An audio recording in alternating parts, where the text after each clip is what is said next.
بسم اللہ الرحمن الرحیم۔ شروع اللہ کے نام سے جو بڑا مہربان نہایت رحم والا ہے۔ حضرت ابو ہریرہ رضی اللہ عنہ سے مروی ہے، انہوں نے کہا کہ رسول اللہ صلی اللہ علیہ وآلہ وسلم نے فرمایا، جب مسلمان مسجد کی طرف نکلتا ہے تو جتنے قدم چلتا ہے اس کے ہر قدم کے بدلے ایک نیکی لکھی جاتی ہے اور اس کے بدلے اس کی ایک غلطی مٹا دی جاتی ہے حتیٰ کہ وہ اپنی جگہ پہنچ جائے۔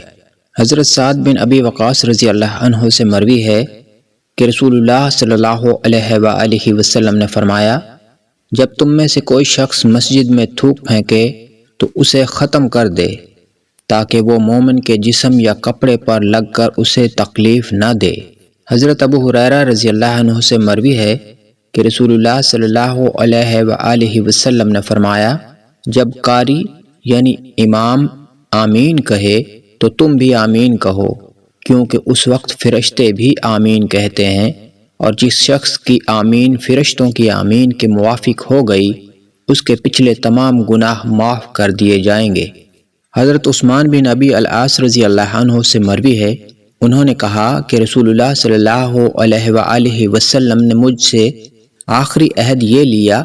کہ جب تم لوگوں کی امامت کراؤ تو انہیں ہلکی نماز پڑھاؤ۔ انس بن مالک رضی اللہ عنہ رسول اللہ صلی اللہ علیہ وآلہ وسلم سے بیان کرتے ہیں،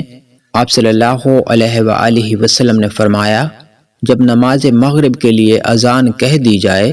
اور تم میں سے کوئی روزے سے ہو تو وہ نماز مغرب سے پہلے کھانا کھا لے اور کھانے سے پہلے کوئی کام کرنے یعنی نماز پڑھنے میں جلدی نہ کرو۔